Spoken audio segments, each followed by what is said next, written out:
represent yourself, the type of person you are is going to go a lot longer, but they prey on those people. And there are so many different quick fixes.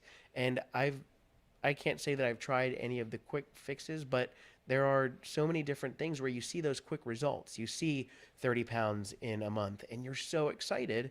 But if you don't make a lifestyle change and you don't change the way that you're doing things, you're very easily going to fall back into old patterns and then gain back and gain more. And then you've gone from this place where you felt great and now you're right back even worse to where you were before. And it's even more destructive. And getting back to the matter of perspectives again, when we're talking about, let's say let's say you weigh 250 pounds and you want to, 200 is your target weight. And at times what I try to help people understand that the scale can be their worst enemy. We'll talk about that. So let's say they weigh themselves after 2 weeks and they've lost 8 ounces, half a pound. Okay. Now you can look at that from two ways. You can look at that either as a great start, or you can look at it as a failure and ask, well, what time's the Dairy Queen open? Oh my gosh. So I'm still a slave to the scale. I'm trying to break myself of that. But that comes with a lifelong tr- uh, up and down, trying to lose, trying and gaining and trying to lose. And you think that a number on the scale is going to change everything. And for me, that's been a difficult part of this journey, even with having surgery, because I can consume less food, I'm going to lose weight. But even with doing cardio, with working out in the gym, there were many times where I would hit plateaus. And it is frustrating. And it is difficult because you're like, I'm doing everything right. I'm working as hard as I possibly can. I'm killing myself in the gym, but the scale's not moving. Oh my goodness, this shirt that was very tight 3 weeks ago all of a sudden fits way looser. So maybe sometimes the scale doesn't always match up with our body composition. These jeans that didn't fit before, now they fit. Now they're loose. And another part of it is being honest with yourself. You know, I know that some of my biggest struggles with the weight loss and getting to a point where I was at a plateau was me with this surgery, uh, because I can only eat so much until I have discomfort. I would eat in smaller portions throughout the day. So I would graze throughout the day, and then I would go to the gym. I would kill myself for a few hours at the gym. I'd get home and I'd weigh myself in the morning. I was either the same weight, maybe a little bit more, or maybe even just a little bit less. But I was like, what am I doing wrong? And then I had to stop and look and say, okay, yes, I didn't have a big, huge meal, but throughout the day, I ate all these things that added up. So the scale's not going to move. And it's then being honest with myself and saying, okay, I need to make changes. And, you know, that breaking that cycle takes time. But it's so easy to get defeated when you're putting in the effort, when you're working. And there are different things that have to happen in our body for us to lose weight. And there are some times where we might lose a half a pound in 2 weeks and we give up because we went to Dairy Queen because it opened at 10 o'clock and we had, a blizzard and then we had chicken strips and fries and all those things to, take care of the way that we feel. Or we could go for another week and then all of a sudden, boom, you've lost 5 pounds or 10 pounds. It doesn't always happen overnight. And then when you do hit those plateaus, it's because your body has acclimated itself to what you've been doing. And sometimes you have to change. I've gone through all different forms of cardio. I started with walking and then I started jogging a little bit and then did a little bit of running. That's more recent, but I've done biking. I've done the elliptical. I've done the arc trainer. There's a machine called a zero runner, which is a cross between a treadmill and an elliptical. I've done swimming. You have to change things up. One, to allow your body to catch up, and also to keep yourself, from getting bored. Because if you just walked all the time, you're going to lose your mind. So you have to find different ways to to overcome that. So you want to shake it up. We want to, a thing that on our mind is losing weight. You're going to be a really dull person. There's so much more to life. It's just like if the only thing that you can focus on is not drinking, well, that's a really sad life. There's many more things in life, and what we could do is learn how to refocus. We talked off air also about people who have the genetic propensity to be heavy. Yeah, it's on both sides of my family. There's obesity, and genetics are wonderful for some people. Some people they're terrible. I have a specific condition which is specific to overweight Italian men. I had both of those, Italian and overweight, which caused iron deficiency, which was causing me to be tired and stuff like that. So I went to a specialist and did some testing, and he was able to say, "Yeah, based on your last name, I can tell that you're Italian. So this is, what's caused that." So there are different factors like that. I also said that I was borderline high blood pressure. I was borderline uh, diabetic, and I faced that on both sides of my family. So even if I wasn't overweight, that's something that I had to be mindful of because I had family genetics that predisposed me to those things. You go to the doctor and they say, "Do you have a family history of cancer or this or that or the other thing?" That's because if you have a family history of it, you're predisposed to it. And if I'm predisposed to being overweight, I need to be mindful of the way that I eat. I need to be mindful because my genetics, I joke with one of my friends. I say, "Why can't we have it easy like the people that can eat whatever they want and not have to work out? I have to work out 5 days a week, to stay where I want to be." And, sometimes I'm overcoming myself because I made poor food choices. But also, even at this point, my metabolism isn't what somebody else is. I had a friend growing up, I'll never forget it. And I share this all the time, who, whenever we had big church events, we'd stay at their house. And his mom would always cook for an army of 15 to 20 people. And there was one Sunday where she made us Belgian waffles. And I'm not talking like I'm talking like massive Belgian waffles. And I smelled one and I gained 5 pounds, and he had like 10. And I'm just like, this isn't fair, but his genetic makeup was different than mine. He also lived a different, and that's another thing that we have to keep in mind. His lifestyle was different than mine. I was sedentary. He was active. He was playing basketball and doing all those things. So, I have a cousin who the change that he made in his life was he started playing basketball. That's all it was. He didn't change the way that he ate. He started playing basketball, and then he lost a bunch of weight.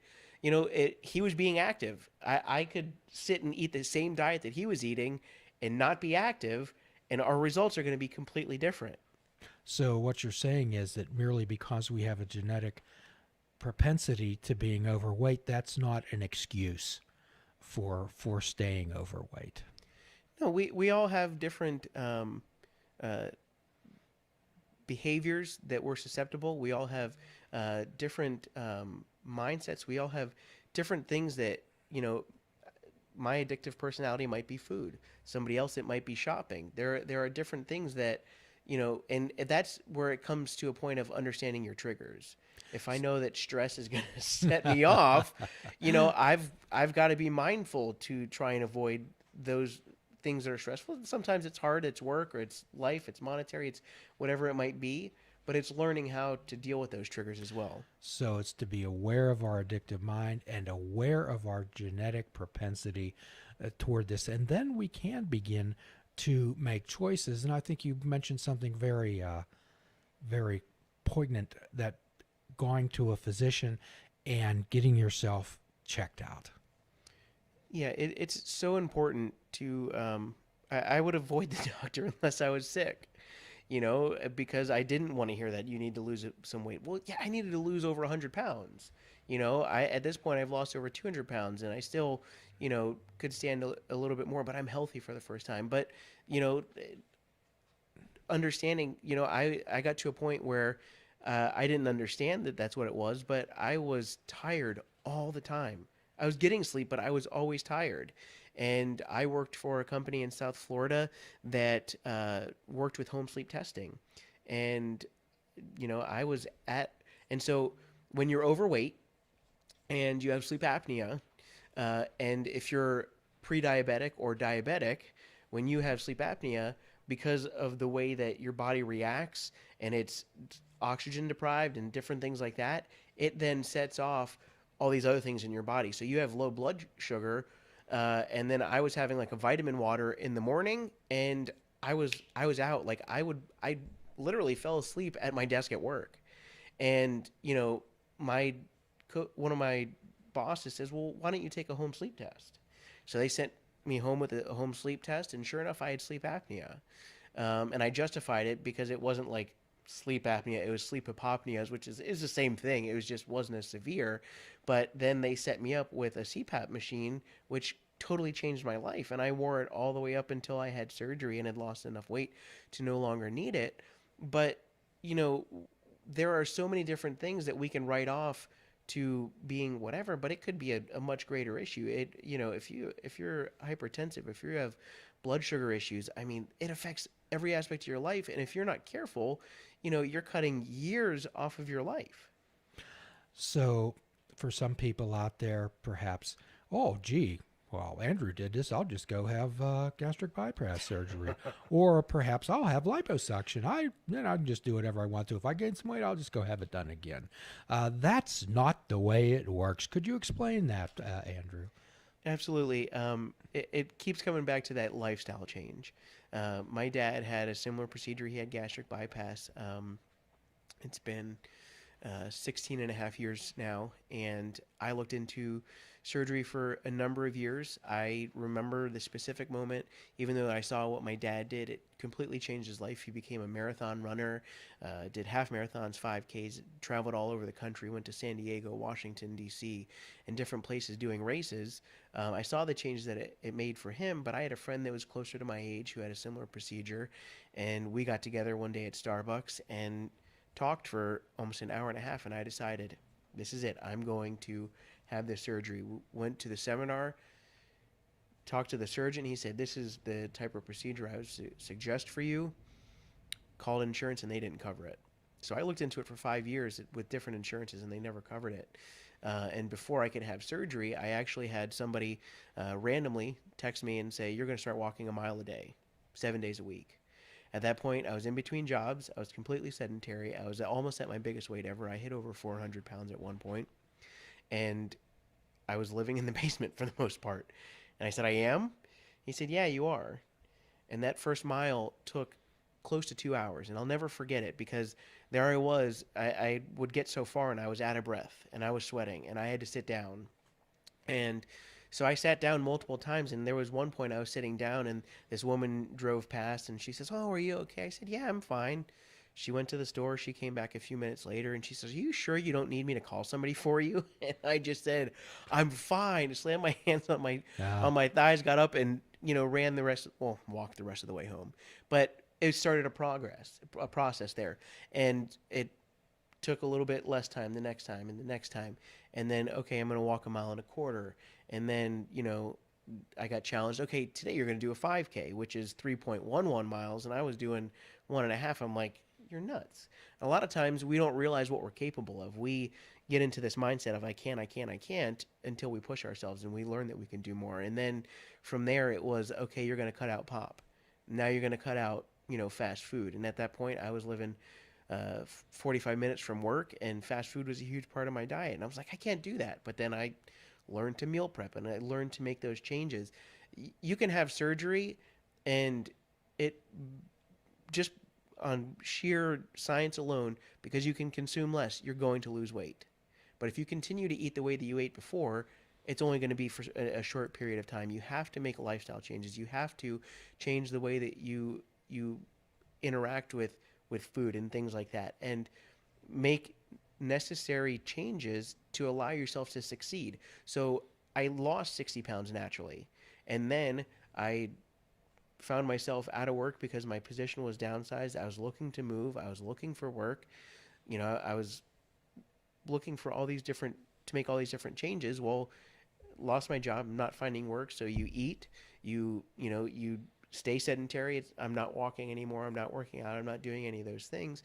Then I got a job here, and I moved. And then you're on the go, and you're finding your bearings. And so I made more poor choices, and I ate fast food and all those things, and I gained back almost everything that I lost. I lost 60 pounds. I think I gained back 54 of it. And it gained back differently. My stomach grew back different. And that was a huge factor even in after having surgery. But then they tell you after surgery that you need to walk a mile a day every day to, help with the weight loss and help with recovery of surgery. Well, within a week and a half, I was already walking 2.5 miles because I had already built up this way of life. And I had worked with a personal trainer, so I had a little bit of knowledge. But then I had to go forward. So for the first 6 months, all I did was cardio. And then I met with another friend of the show. She's now known by Lady Frost, a friend with the Sorgs.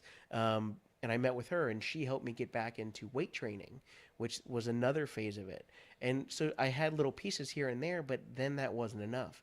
Then I had to start doing research. Okay, well, I want my body to look like this. I want this to change. I want to do this. And so I started doing research. I would look at multiple articles and say, okay, these 7 articles, these 3 things are the key things that work. Then I would look up YouTube videos for technique. And then, I would talk to my friends, or I'd see what other people at the gym were doing were successful. And I would take those things and make them a part of my routine. And even within the last 2 months here, I have, there's a personal trainer that I follow on social media, but over the last few years, I've used him for technique. Well, then I started seeing he had different videos that had the results that I want now. And so, even within the last 2 months, making little changes to my routine, I've seen huge results. But if I were to have stayed where I was and thought, okay, well, I had a quick fix, I had surgery, I'm good, and stayed where I was and stayed eating the same way that I was, it's very simple. And that's where you have people that say, well, don't gain back like so and so. They lost all this weight and then they gained it back. If you don't change your lifestyle, you're going to stay where you were. When nothing changes, nothing changes. So what you're saying that rather than wishing and hoping or waiting for something to happen, you took the action and effort and bought the ticket.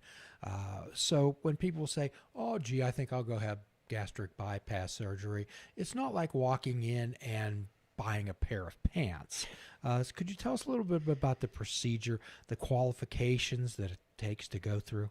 Sure. So I had what's called the vertical gastric sleeve gastrectomy, and so what that surgery is they go in laparoscopically and they remove a portion of your stomach and they take it from the size of a football to the size of a banana, and it's about 4 ounces, and then they remove the rest through one of the holes that's created through the laparoscopic procedure.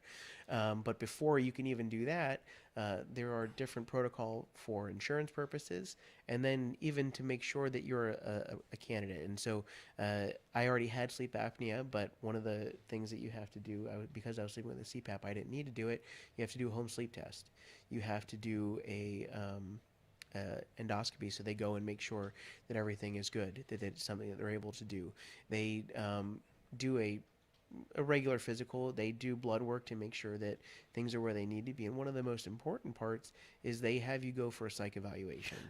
Tell us about that. Share that with our listeners. So the psych evaluation, I know that it's different for everybody that does it, depending on what their insurance covers, who they go and see. Mine ended up being 2 parts. I had to go 2 days back to back. And the first part, I went and just met with a psychiatrist, and she asked questions. They're gauging to see if you are going to be able to overcome not only the food aspect of it, but if you're mentally prepared to make those changes. And then I was sent home with, I think, like a 100 question or 120 question test, which shows how you interact and react to different things, which allows them to know what type of personality you have, if there's more that needs to be done. Because I know some people that have that mindset. I'm going to go have this surgery and it's going to change everything. And that's not the case. It's 98% mental. Every aspect of it is mental. Com- Total transparency. There was a point where, I talked about, the grazing throughout the day. Well, a part of this procedure is you're supposed to chew so many times, and I've gotten away from that the further out you get. But in the beginning, they tell you every bite to chew 30 times, that your food should be the consistency of applesauce. Well, if you drink, they tell you not to drink within 30 minutes before and after you eat. The after portion is so important because if you drink right after you eat, it flushes out your system. So you don't get any of the nutrients, and you just spent all this time chewing, chewing, chewing. You've got a poor jaw that's painful, and then you've wash all those nutrients out. Well, I got to a point where I said, well, okay, well, I'm going to have a little snack and I'm going to drink and wash it away. You still get the calories, you still get all, but it, it's understanding and making conscious changes. I had to get away from that and realize, and not only one, it's painful because your stomach is so small and you're flushing that through, but it was again that mental aspect of it. It's what's okay because it doesn't hurt, or it's okay, for XYZ. And it's a constant realization that I do have a problem. I didn't get here overnight. You don't get to 400 pounds without having some sort of issues and some things that you need to work out. And so it's a constant day by day. I have friends that are further out from the procedure than I am. I have friends that are, have had it, within the last 6 months or so. And the people that make the mental changes reap greater rewards.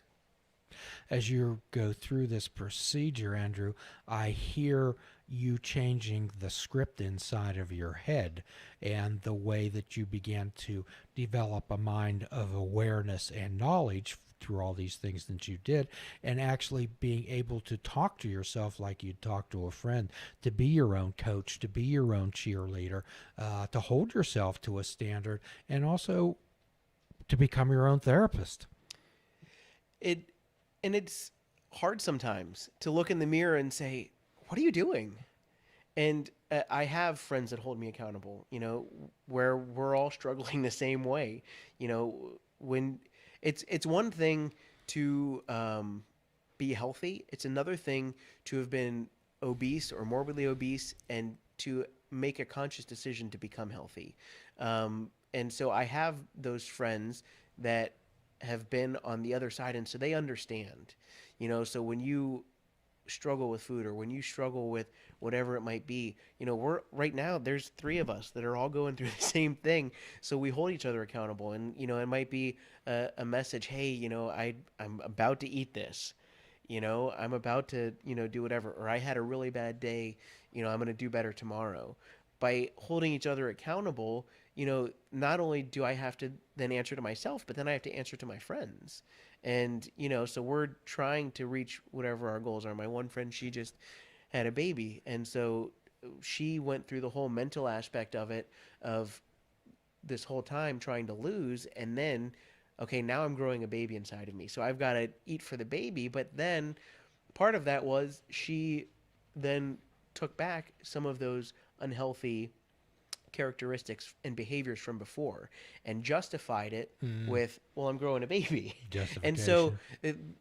and there are so many different things that we can do. So like even for me, my whole life, my whole goal has been to lose, lose, lose, lose, lose. And I still am a slave to the scale. But the number doesn't really mean anything anymore. As much as I focus on it, it's now understanding that it's more about the way that I look and the way that I feel. Ah, And that's a hard transition too. If I could, I would throw the scale out, but it's also a point of accountability. But it's making a conscious daily effort. It comes back to, I failed, I'm going to do better. Because you can derail yourself by 10 o'clock in the morning and decide I'm going to give in for the whole rest of the day. Or you could say, okay, it's 10 o'clock. I still have another 10 hours before I'm going to bed, or 12 hours before I'm going to bed. I can make it better. well, we often talk about people that have the ability to hit the reset button. We often talk about when your phone gets a little funky or your computer malfunctions, the printer just isn't quite right, it's a little clunky and cloggy. What does a tech generally say before attempting any type of a fix? What do they generally say? Have you restarted your computer? I worked in tech support and I said that all the time. Yes. So what we help people do is to understand that they can reboot at any time during the day, even if they have to do it 50 times. Yeah, and there are days where it's 100 times. Whether that's food, whether that's the way that you're feeling, whether it's focusing on the negative, there's so much that we have to reset throughout the day. And if you choose to go I love to the the way end of you the say day, that word. I choose. if you choose to go to the end of the day without resetting, or the end of the week, you can put yourself in a really hard place. And sometimes a week turns into a month, turns into a year.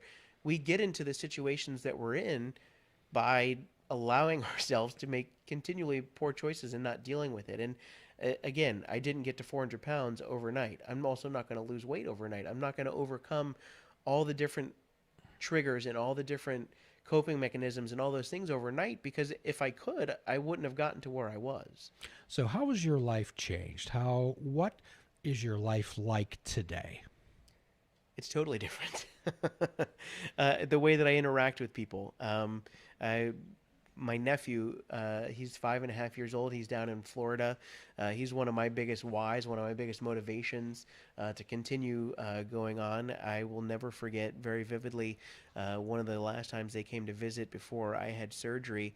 We were playing where I was living, and I was spinning around with him in my arms, and it was a combination of being overweight, getting a little dizzy, and I remember stumbling and almost like falling through the wall with him in my arms.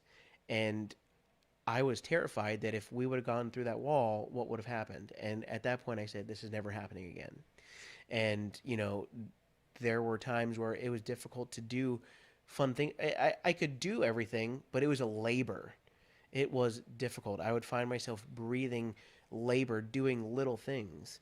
And I'll never forget, the first time that we did certain things. I remember going to Disney, and, so I lived in Florida my whole life. I was the type of person, we talk about genetics, I could, sweat just breathing. And now with losing weight, I don't sweat as much as I used to. So I remember it was February, it was warm. I had him on my shoulders, and I was running through Disney, wasn't sweating. I wasn't out of breath. I had, this little child on my shoulders, and we're laughing and giggling and having all those things. I remember going on the roller coaster for the first time again. I remember, you know, going from I at my biggest, I probably could have been a 6XLT, but I was in 5XLTs. And I remember walking into the store that I shopped at for the last 15 years or so, because I was overweight and that was the only place that carried shirts in my size. I remember going back because I had a coupon and I had some birthday coupons and things like that. I was all excited to go in and get some new stuff because I was getting into smaller sizes. And I walked in, and I had just bought shirts the week before somewhere else. And she says, "Well, what size are you?" And I told her, I said, "I'm a 2X." And I was excited because that was like the Mm. size that I was in like high school. Like when I started like gaining, I remember being an XL, but like I was all excited that I was a 2X. And she's like, "I don't think so." And so she measured me and she says, "I don't think you're a 2X anymore." She says, "I'm going to grab you some shirts. We'll try some stuff on." And I tried it on, and she says, "Well, what size do you think that is?" I said, "It's a 2X." She's like, "No, it's an XL." And I remember being in the store and Wow. almost like crying, because I had worked like that was like a goal to get to that. And then even in that same moment, so that was some stuff from the clearance. I was like, "Okay, I'm going to go look. I've got coupons. I'll pick a few things out." And we talk back to triggers and different things like that. So I've gone from a point where I weighed, close to 400 pounds. I was 398.8 pounds at my biggest before surgery. And I went from that point and being a 5X and going in the store, not so much in shame, but, you go in and you're like, it's difficult because that's the only place that works. So you're not even looking at other people. You don't have your head down, but you're like, okay, what can I get?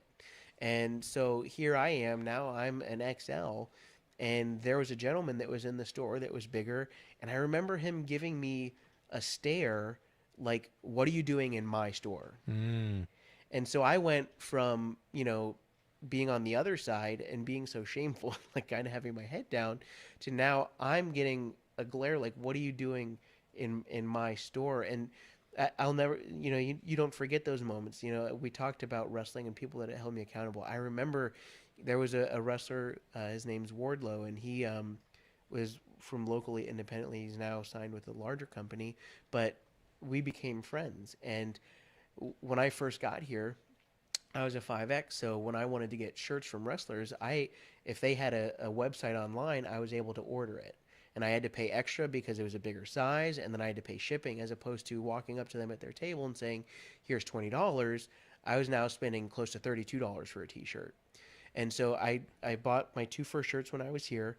And then I remember asking him at one point as I was getting to smaller sizes, I might have been like a 3 or a 2X. And I said to him, I says, "What's the biggest size you have?" He says, "All I have left is XL." I said, "Hold that for me." And I remember after I left the store, because I had gotten to an XL, sending him a text and saying, "Bring that shirt to an XL. I can't wait to Mm, wear it." You know? And so that was a huge motivating force for me.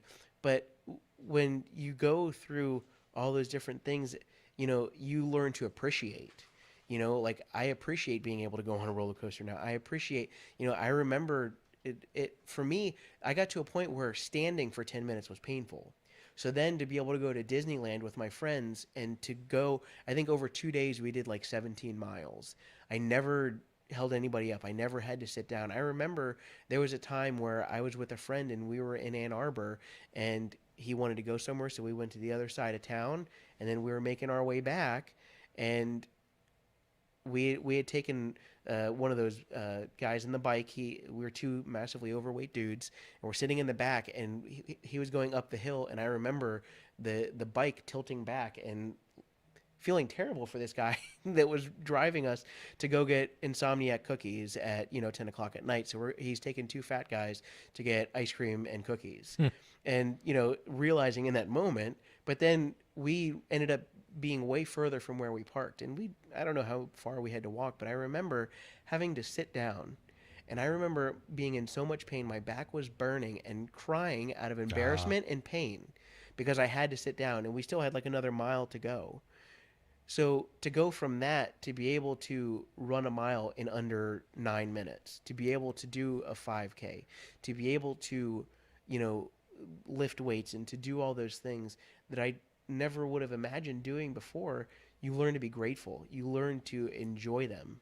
grateful. And again, with any addiction, one of the biggest enemies of recovery is complacency and boredom. However, what you're telling me is that gratitude can be a good force that can oppose complacency and can oppose boredom. What do you say out there? People are listening and says, "Wow, you did it, Andrew." How about me? What do you have to say to someone who's sitting out there saying, "Gee, I wish that were me"? It starts with a decision.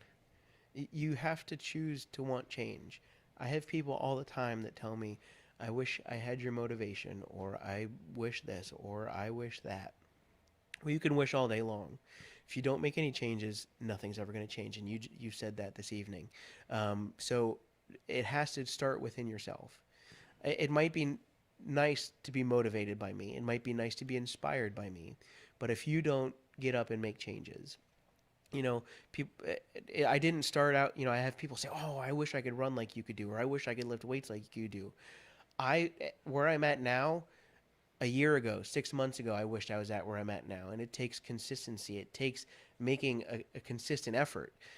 Did I wake up, just okay? So we talked about Wardlow. He just debuted last week on TV, and my phone blew up. Well, his song for a bunch of my personal records at the gym was that's what I listened to. So everybody's messaging me, "Oh, well, he just debuted. I got videos and different things like that." Well, I turned his song on and I set a new PR by like 50 pounds. But if I wouldn't have been working out 6 months or 2 years or however long, I wouldn't have even come close to where I am now. I didn't start running. I told you it took it took almost 2 hours for me to walk my first mile. And then I remember my first goal was to get my mile under 20 minutes.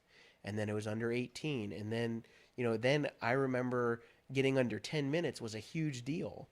And now when I haven't been running as much, but like now getting to 10 minutes is like, that's not a big deal, So it starts with making a conscious decision. I'm going to make change.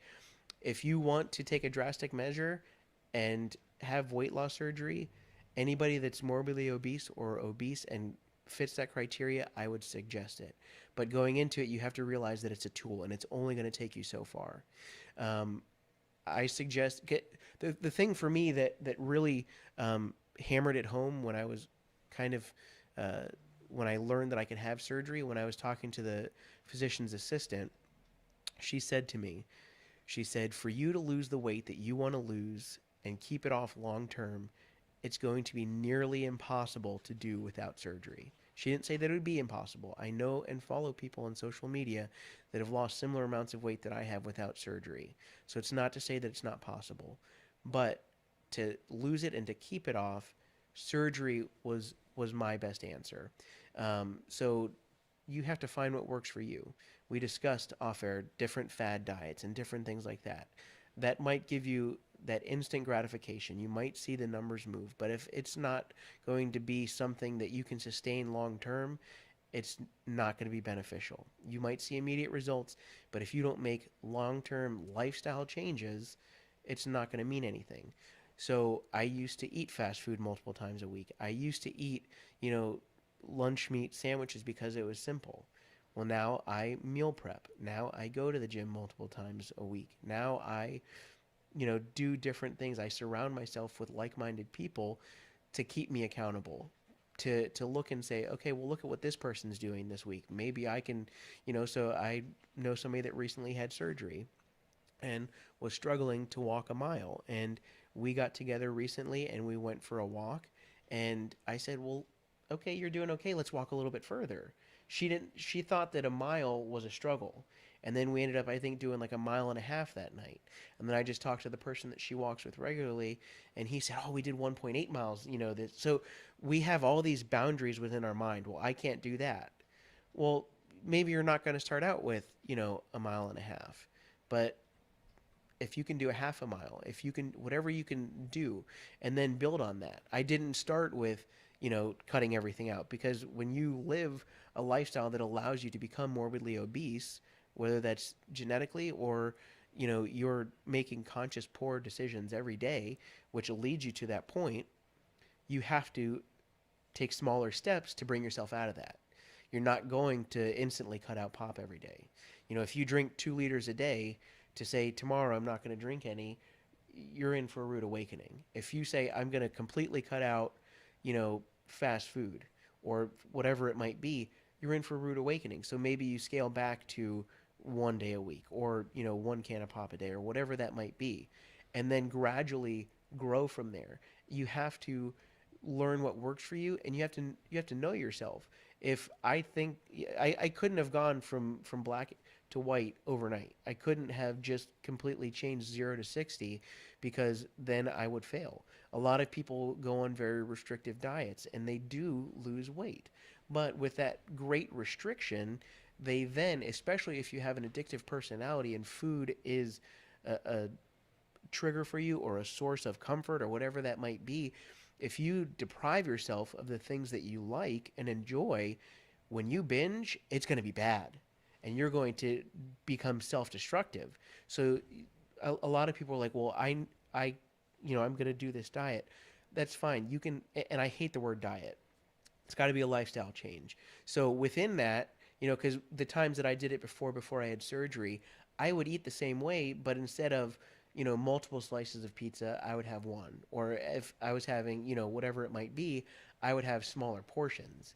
And it's learning to make those changes to when you get to a point of I'm really going to do this, it's sustainable. You've created a lifestyle so that when you do have a bad day or a bad week, that you can get back on the horse and continue to move forward. Andrew, you're well spoken and you're certainly delightful, and I believe that you've opened up a room of hope for individuals out there. And I really like the way that you didn't lecture, or you didn't say you must do this or you must do that.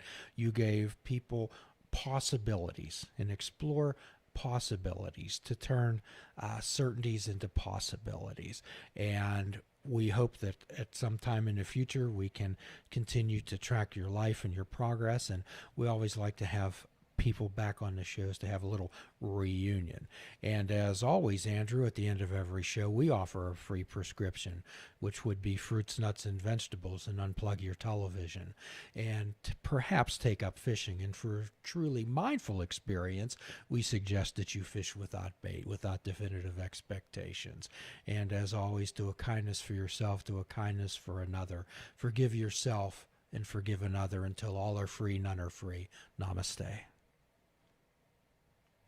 Excellent. And we've had plenty of feedback during the show. If you'd like to hear some of it too, Andrew. Of course, John. I think John Rowan's been out there the entire time. Because seen a few comments from him. Let's see here. Tyler Klein is out there too. Says Andy's been one of the most genuine people out there. I live for his signs at shows, and he's been a big supporter of me as well. This guy's so awesome. Pittsburgh sign guy, General Juggernaut, and I think like half of Pittsburgh Indie Wrestling has showed up in the chat room. I've seen names all night, so it's been fantastic. So say hi to those guys out there. Hi, So. indie wrestling scene. Pittsburgh's on fire. Excellent.